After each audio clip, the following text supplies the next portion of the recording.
You think you can read people.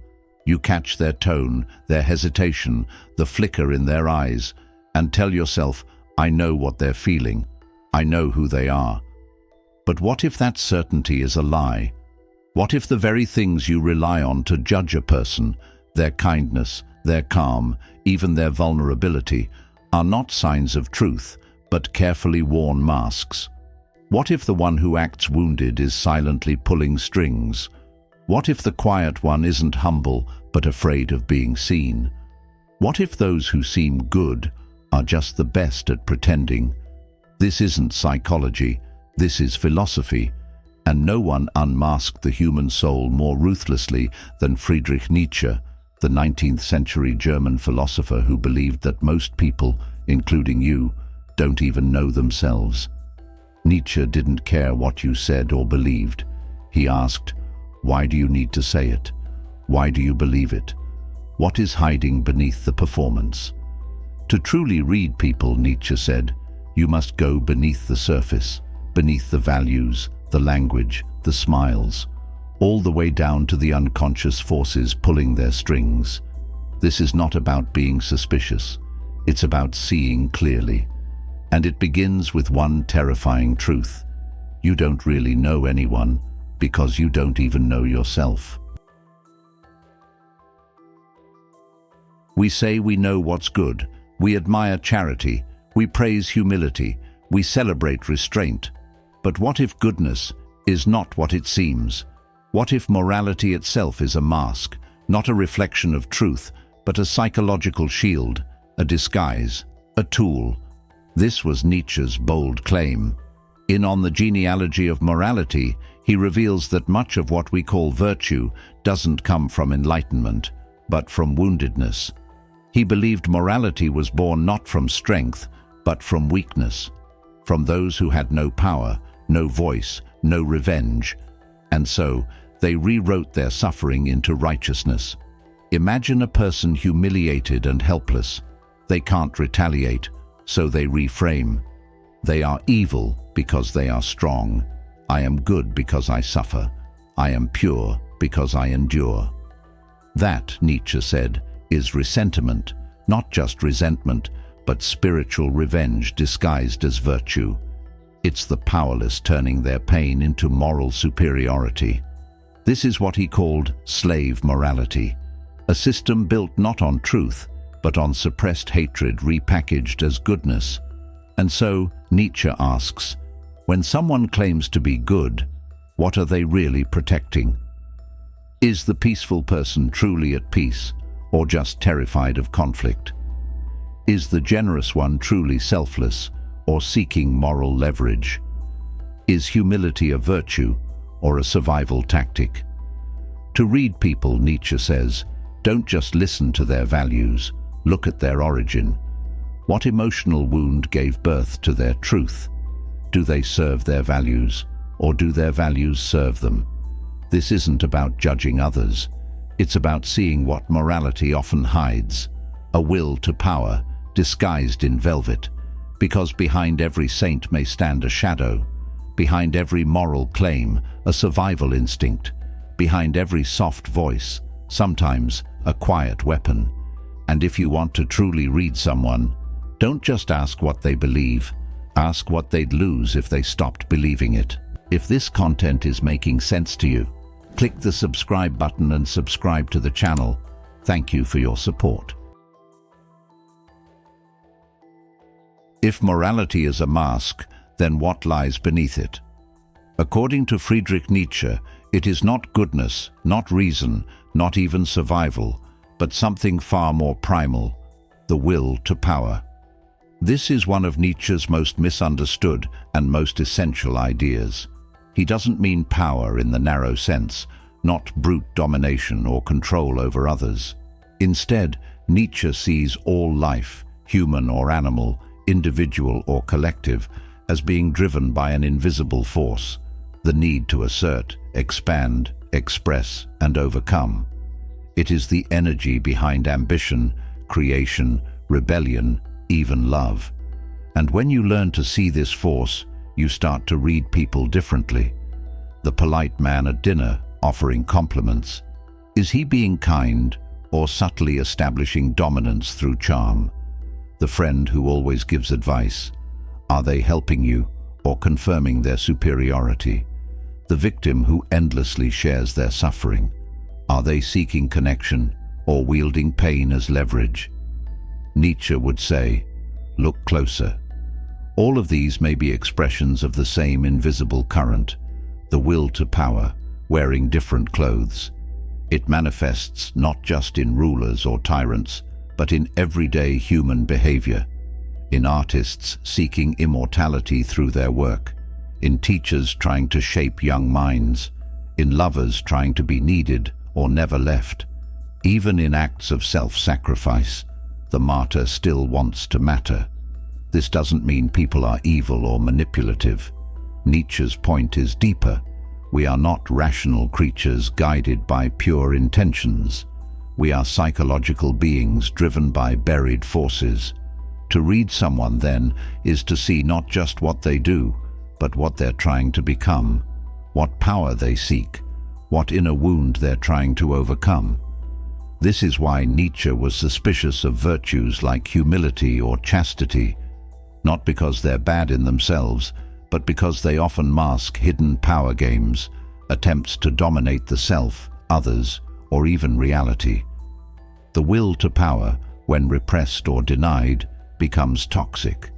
It leaks through indirect behavior, manipulation, guilt, passive aggression, preaching, control disguised as care. But when it is acknowledged, owned and integrated, it becomes creative. It becomes art, leadership, boldness, truth-telling, self-overcoming.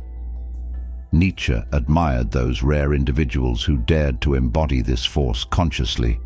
He called them the free spirits, or the noble ones, not in the sense of aristocracy, but in the sense of those who lived from an inner strength, not outer approval.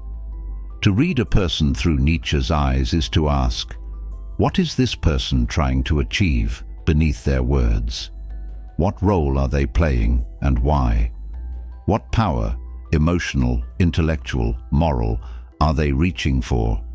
Because every action is a movement, every statement a strategy, every virtue possibly a disguise, and beneath it all, the will to power waits, silent, shapeless, always reaching forward. Have you ever watched someone laugh, but noticed their eyes didn't, or listened to a speech so perfectly rehearsed it no longer felt real? Friedrich Nietzsche believed that modern people are not individuals, they are actors, carefully rehearsed, intensely afraid, performing their roles in a theater of expectations.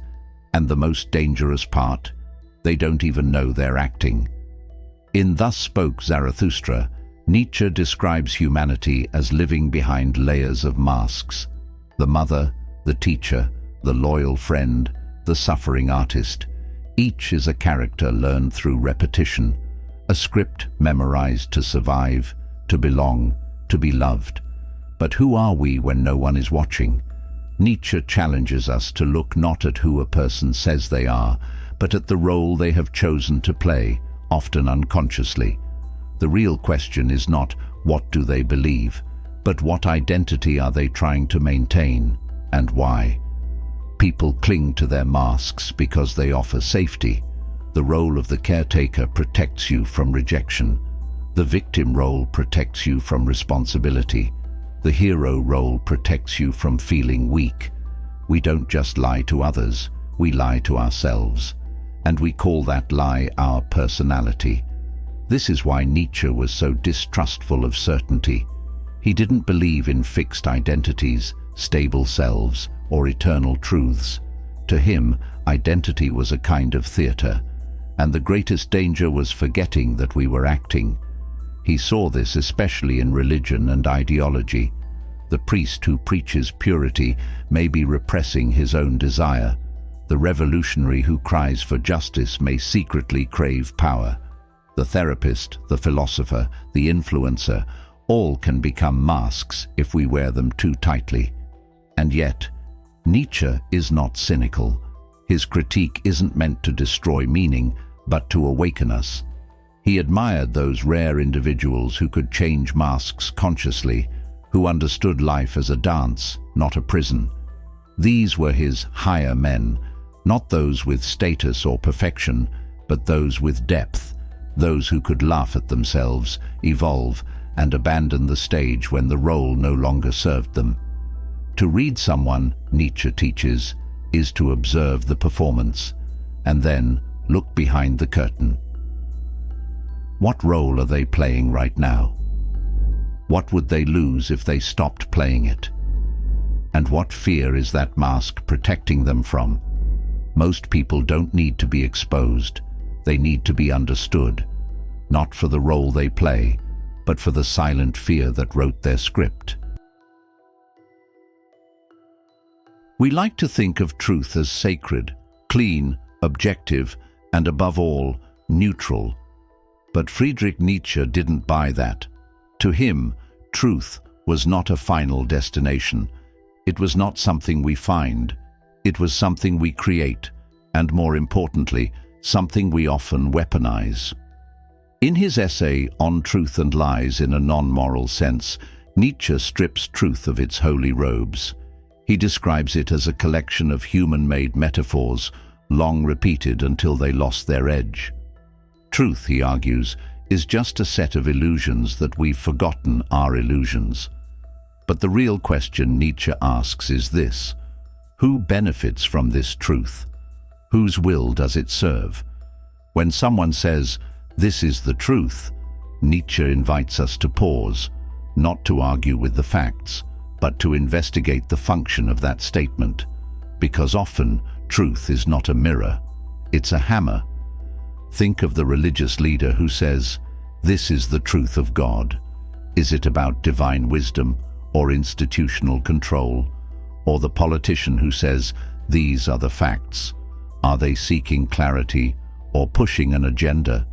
Even in personal life, when a partner says, "I'm just being honest," is it honesty or cruelty dressed as honesty? Nietzsche believed that people use truth to gain the upper hand, morally, socially, emotionally. We wield truth to defend ourselves, to justify our actions, and to silence others. In this way, truth becomes a subtle form of domination. But Nietzsche wasn't asking us to reject reality. He was asking us to see how deeply it's been shaped by human motives, by psychology, and most of all, by power. Even science, he claimed, is not immune. The scientist's pursuit of truth may be noble, but it's still driven by a human will, the will to explain, to conquer chaos, to assert certainty in an uncertain world. So how does this help us read people? It trains us to listen between the lines, not just what someone says, but why they need it to be true. Is their truth a shield to protect their identity? Is it a sword to control others? Or is it a window, open, vulnerable, searching? Nietzsche doesn't reduce truth to lies. He reveals it as a strategy. To read someone deeply is not to debate their facts, but to trace their truths back to their fears, their desires, their history. Because what we call truth is often the story we need to survive. And sometimes the most dangerous person isn't the one who lies. It's the one who truly believes their own performance. We've spent this journey learning how to read others, how morality can be a disguise, how every action hides a will to power, how identity is often just a performance, and how truth is rarely neutral. But Friedrich Nietzsche's philosophy always comes full circle, back to the self, because the greatest illusion isn't out there in others, it's in here, in you. Do you dare to read yourself as honestly as you try to read the world? Nietzsche believed that most people don't actually want truth. They want comfort, they want coherence, they want a story in which they are the victim, the hero, the misunderstood soul. And so, they look outward, constantly diagnosing others, critiquing society, exposing hypocrisy. But the deeper task, the harder one, is turning that same vision inward. Nietzsche knew this was dangerous. When you look into yourself without your masks, you don't just find pain, you find contradiction. You find the parts of you that manipulate, that envy, that desire control.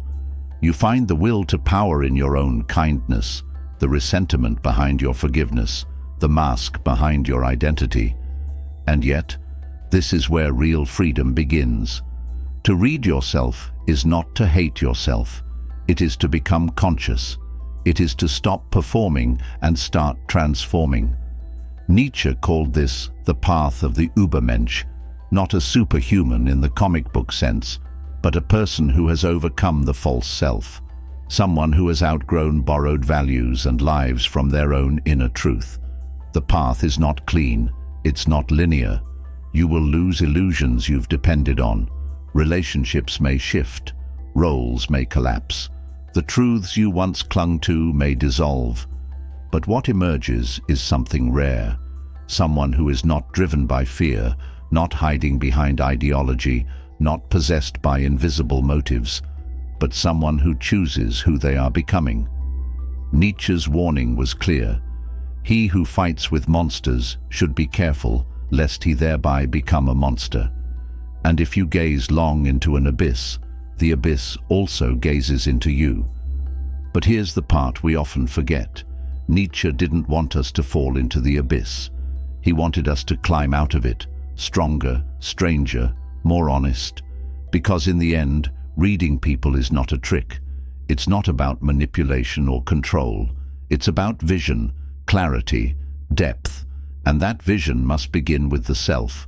Most people live their whole lives wearing masks.